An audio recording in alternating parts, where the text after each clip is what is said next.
Good morning and welcome to the Core Connection. I'm Mira Rubin here with you on Enlightened World Network. And today's topic is the hand of God. Whether we call it God or nature or consciousness, or whatever else we care to name, a force that is greater than ourselves, there's profound power in our recognition of that energy or surrender to that energy, connection with it, that can be profoundly transformative. So that's what we're going to have a chat about today. But before we get started, let's take a minute or two to get present. Good morning, Rosalind. Welcome. Great to have this Monday morning with you and everybody else who's joining us. Today, we're going to be talking about the hand of God. Anyway, before we get started, let's take a minute or two to get present. Let's take a deep breath in through your nose and hold it. And imagine clean, crisp oxygen flooding your lungs, flowing into your bloodstream, nourishing all your cells, your organs, bringing vital life energy to your body and being. And as you exhale any tension, stress, negativity, fatigue. And now let's take another deep breath in through your nose and hold it.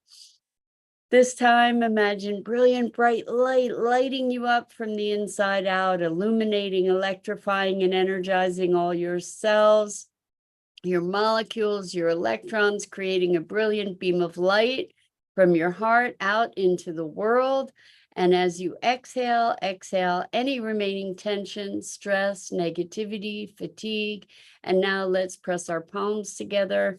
Rub your palms vigorously against one another until you feel that friction, that temperature, that tingling. And then as you release your palms, feel the tingling of that energy and allow those sensations to bring you present right here, right now, into this remarkable physical form that enables you to experience life. Welcome. Good morning, Isabel. So good to have you here with us this morning. So this morning we're talking about the hand of God. And it's really whatever you want to call it, some greater force, whether it's life itself or consciousness or Gaia or nature or whatever you choose to call it. But when we can connect to that energy and find ourselves as part of that something greater, allow ourselves to be held by that invisible hand, there's powerful transformation that is available to us. And this conversation comes from a story about that I recently heard about a young woman who has been having extreme struggles with bulimia and cutting and feeling tremendously suicidal and lost, and who had a revelation connecting to, for her, it was God, connecting to God and feeling held and protected, and that it profoundly transformed her experience, where from all this deep angst and pain, she was moved into a place of peace and ease and grace. And it's really quite remarkable that, this person experienced God speaking to her and protecting her. And that changed everything. And so Rosalind says, surrender to acceptance of the outcome when there is uncertainty, different from having faith. I don't know that it is different from having faith, because I'm not talking about necessarily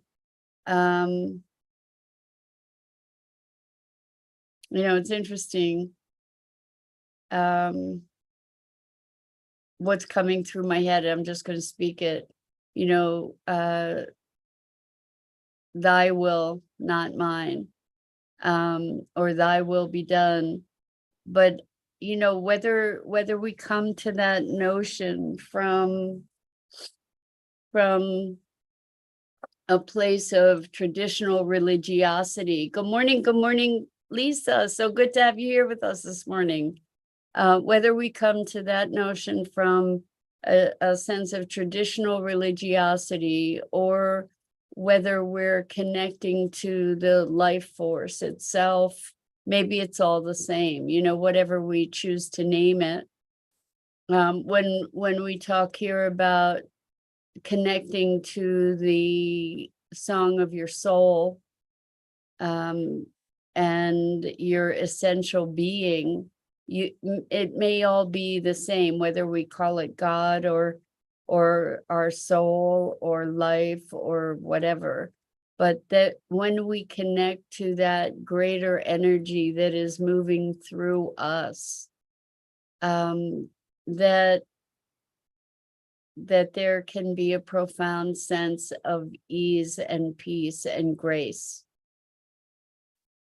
that is transformative, so that we don't feel like an isolated particle floating around in a meaningless, empty universe, but that we have this sense of deeper connection.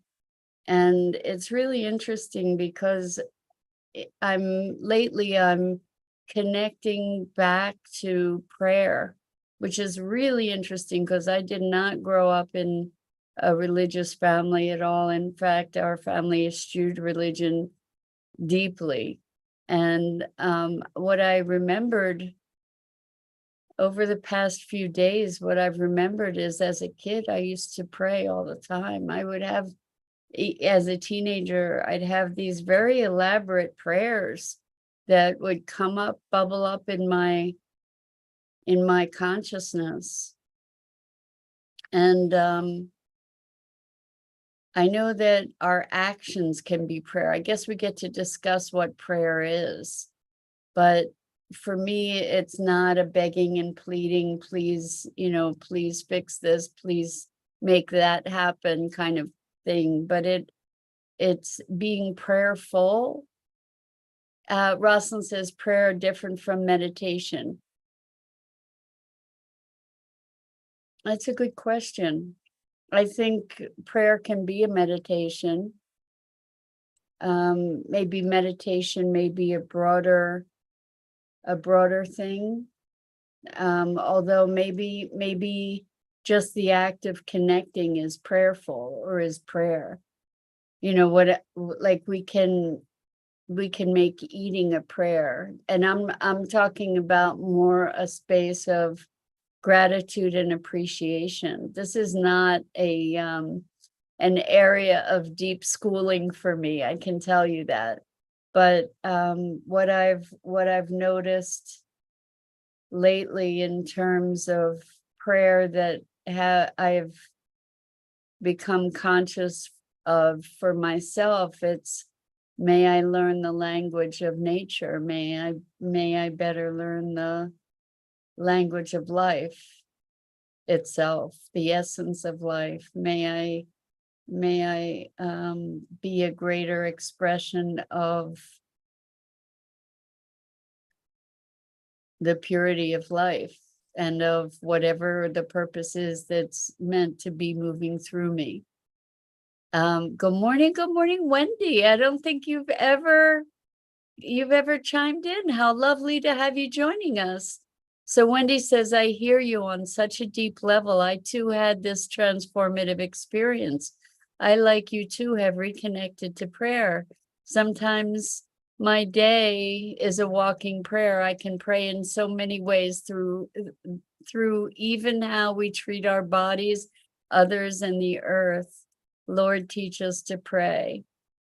Beautiful, beautiful. Yes, I think that that life is a prayer. It can very well be a prayer, like a reverence, a respect, a connecting.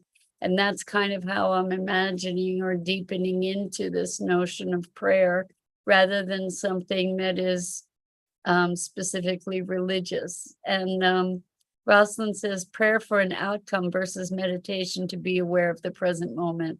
Big time difference for sure, Rosalind.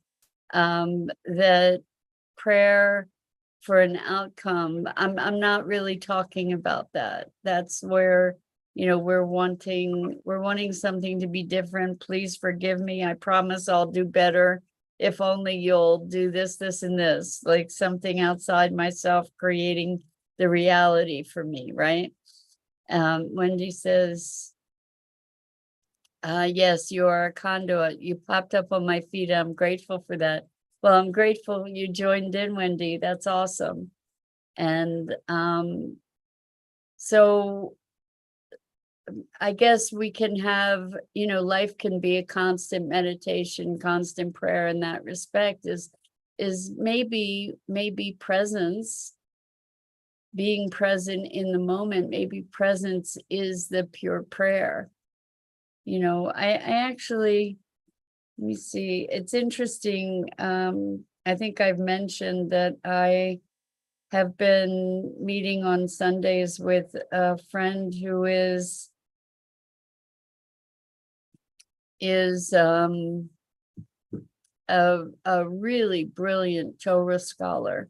And again, I'm not religious, but I am deeply, deeply fascinated by all the levels of wisdom and information that are encoded in the Torah. And it's mind-blowing, the depth and dimension of the connection with physics and quantum physics and all kinds of other stuff. But anyway, the other day I woke up with the word avodah in my mind, which is a Hebrew word, and I don't speak Hebrew. And it means prayer, service, and work. I think, let me just see, I'm gonna look it up just to be sure, but I thought how very interesting. Vocation, calling, and service. Let me just see. So when we are more deeply connected to our deeper soul, we can get all kinds of messages, we can get all kinds of guidance, we get all kinds of comfort that enables us to move through life with more grace. I'm not finding what I was looking for here, but here we go. Sorry. Work, worship, and service. So interesting when we think about, our work, like the work of our soul. And I see prayer as something different from worship. But maybe that's because I have a jaded idea about traditional religion. I don't know. But what I'm talking about when I'm talking about prayer is connecting. And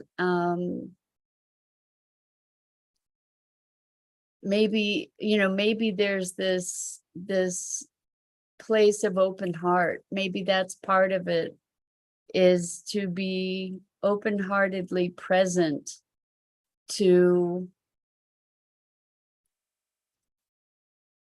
the miraculousness of the world we inhabit, to be connected to that,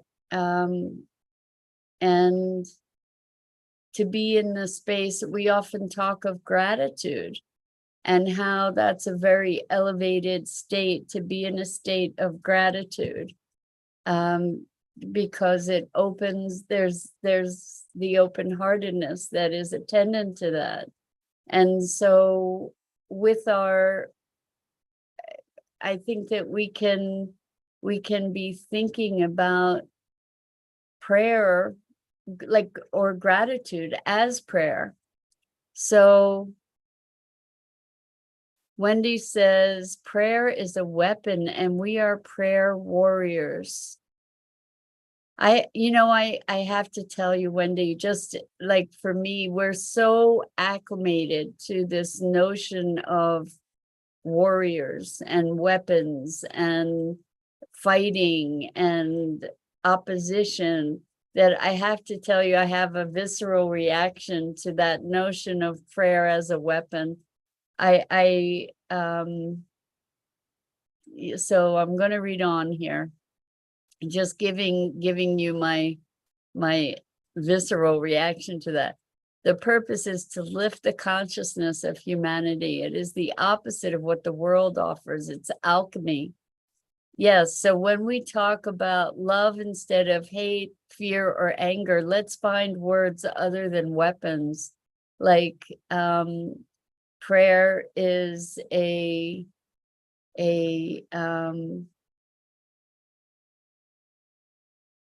balm, a salve, a healer, a unifier.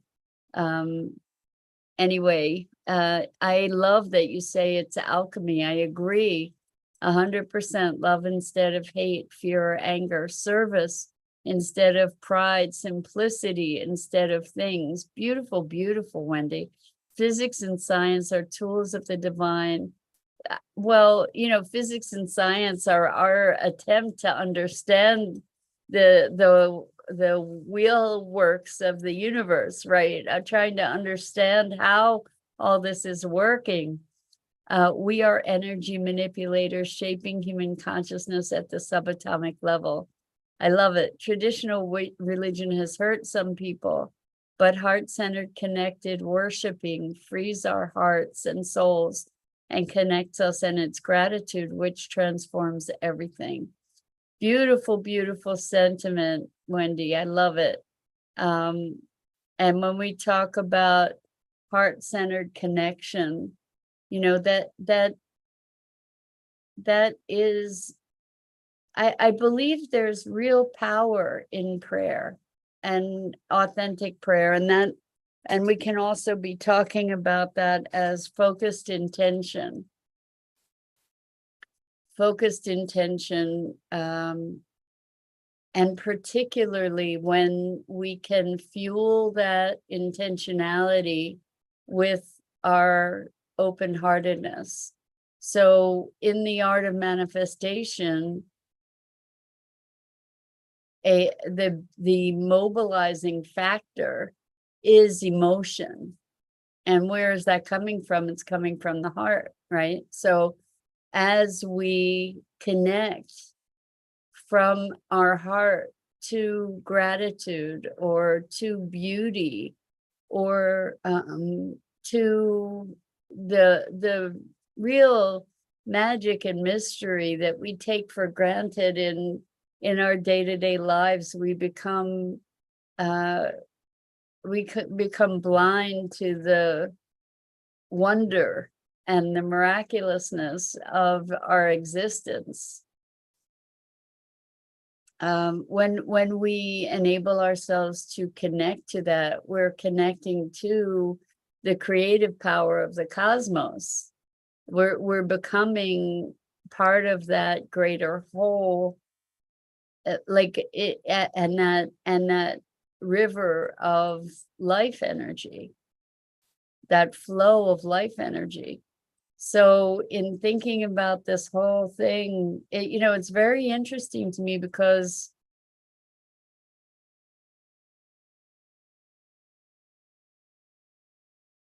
there are so many religious traditions that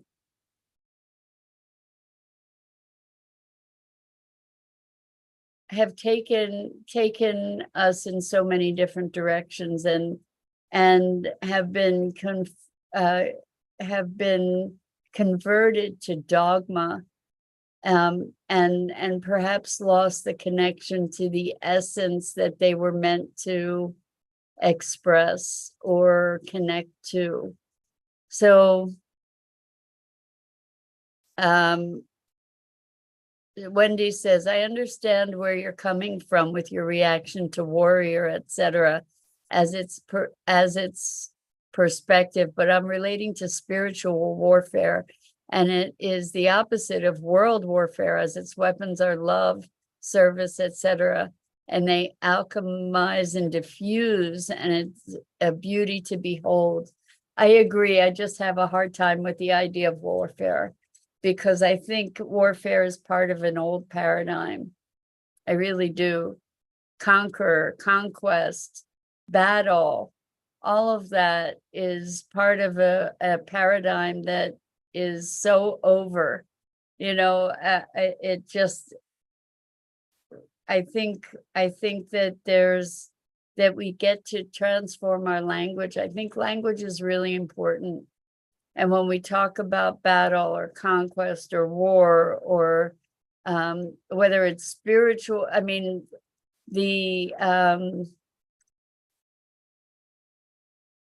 oh my gosh, the Inquisition, or oh my gosh, I'm not remembering the word at the moment, but spiritual warfare has been such a horrible scourge on the planet, with people trying to stomp out other people's beliefs in the name of spirituality and spiritual warfare. And it was warfare, and it was violence and domination and control. And so I think we get to create new language. I think it's really an important thing to do, to look at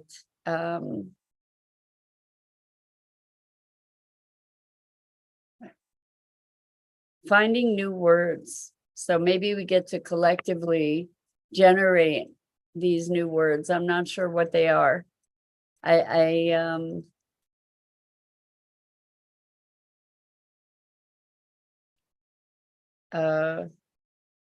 don't know, because we have so many of these glorified images of war, whether, particularly in spirituality, right? Not a good thing, because it's the foundation of war is domination and control and conquest, and it's pervasive in so many of our metaphors and our foundational way of relating. I think we get to move into inclusiveness. We get to move into recognizing, it's interesting, in our conversation around Torah, we've been talking about evil and how and I haven't quite wrapped my head around it, but that's also part of the whole picture. That the whole picture encompasses everything, and that the more we're able to elevate our consciousness, the less need there is for domination and control. That there's maybe a radical alignment, or a elevation is all that I can think of, like that there's an emergence of a higher frequency and consciousness. There's a lot of war and conflict in our traditional religious literature, right? Pretty much across all in all kinds of areas, right? In all different religions. And what if we have come to a place where we get to evolve beyond that?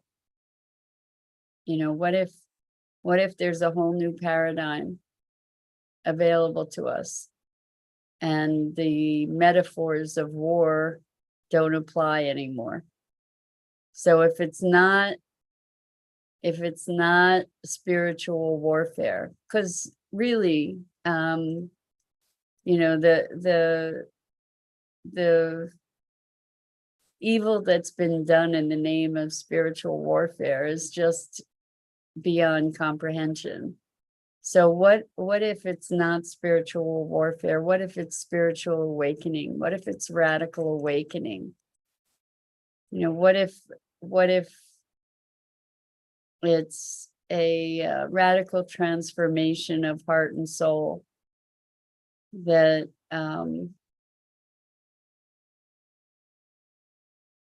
that flourishes like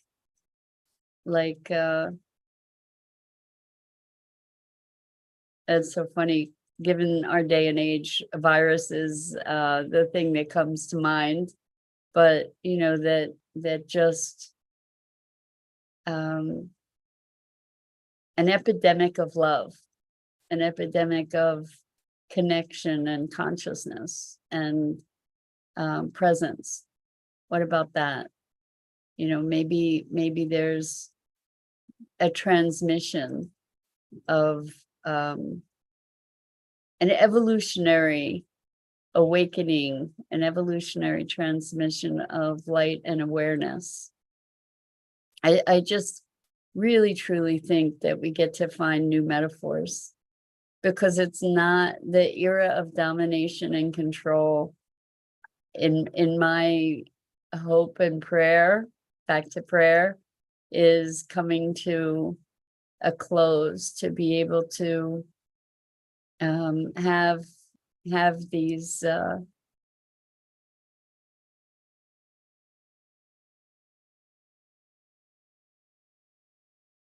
the convergence of what we used to believe to be polarities, the lion and the lamb kind of thing.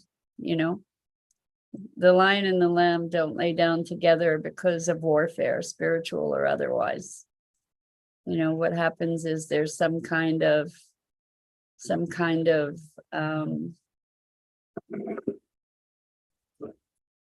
shift of consciousness, shift of awareness that enables that. So I think we get to look at,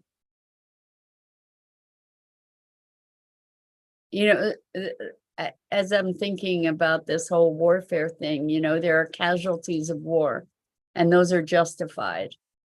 This is not the case.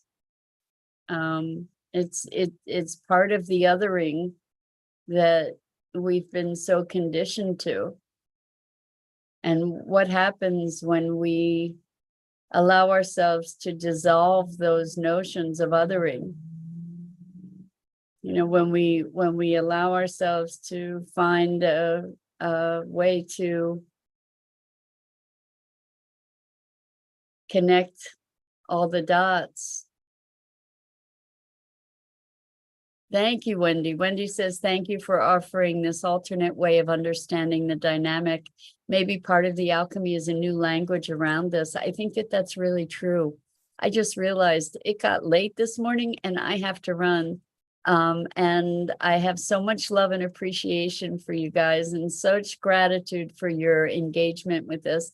I'm Mira Rubin. This is the Core Connection, and I go live each weekday morning at 9 a.m. Eastern here on the Enlightened World Network Facebook page and YouTube channel. Hi, Dido. So good to have you here with us. And Wendy says a breaking down of old ego-dominated language. Exactly. We get to find new words. So until next time, so much love to you guys.